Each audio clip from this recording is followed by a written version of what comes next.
Maharlika, may kumakalat na sex video? Malamang by this time, marami na po sa inyo ang nakapanood ng sinasabing sex video ni Maharlika na unang ibinalita ni Mima Alicia sa kanyang channel. Alam nyo, believe din ako dito kay Mima Alicia. Napakabata pero napakatapang at parang nakahanap ng katapat si Maharlika. Kung gaano katapang si Maharlika, ganito rin katapang si Mima. Pero siyempre dapat ingat-ingat din tayo, Mima Alicia, sa pagpapalabas o pagpapakalat ng mga videos at ng mga health records kasi meron pong mga batas po tungkol dyan. Iyan na nga ba ang sinasabi ko?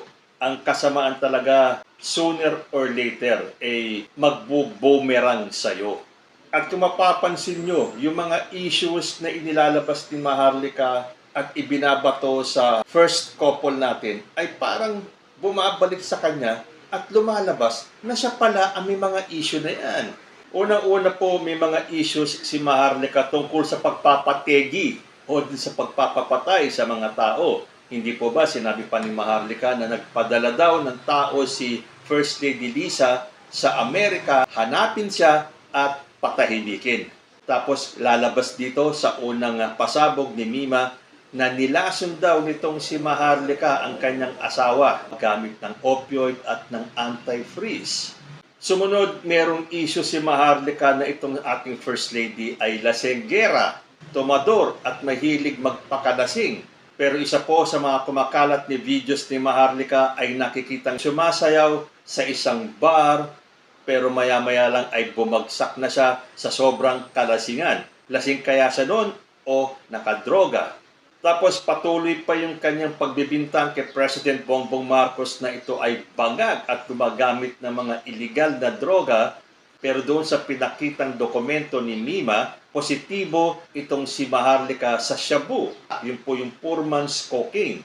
At ang huli nga ay nung sinabi ni Maharlika na may sex video si First Lady Liza Marcos, hindi ba nagpakita pa siya ng mga pictures sa kanyang cellphone na nakatakip ang mukha ni Liza Marcos daw at yun daw ang magpapatunay na may sex video itong si First Lady.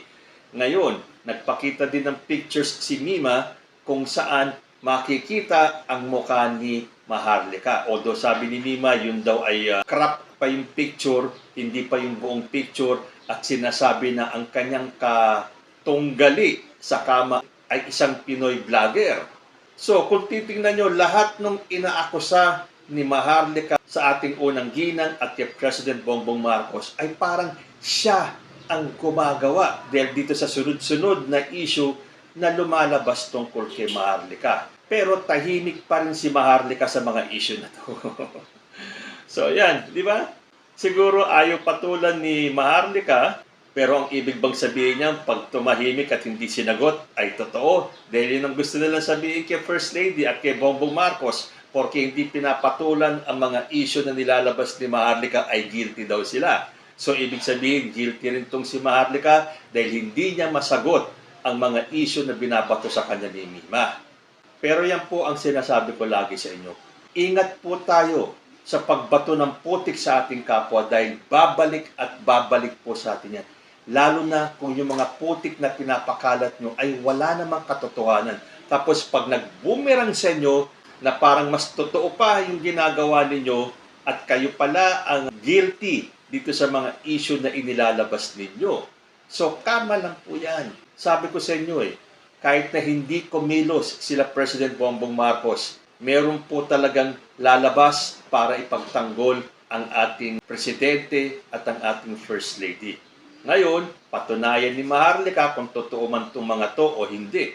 Pero dito sa sex video niya, mukhang mahihirapan siya na ito ay kontrahin. Well, sabihin na lang niya na AI yan, na yan ay deep fake or kung ano man.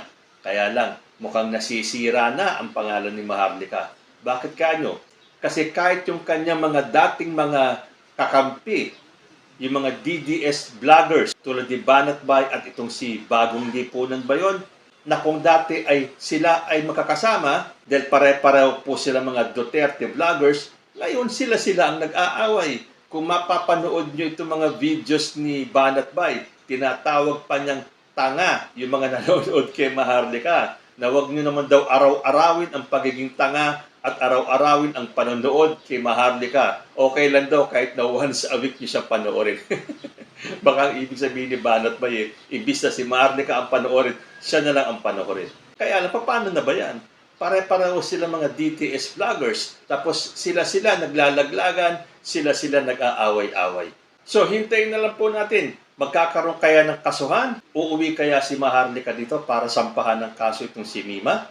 Pero marami po naman sa mga netizens ang nagsasabi na good for her. Kasi iyan ang ginagawa ni Maharlika, ang manira ng kapwa, lalo ng ating presidente at ang ating First Lady Lisa Marcos, ay ganun na lang kung banatin niya.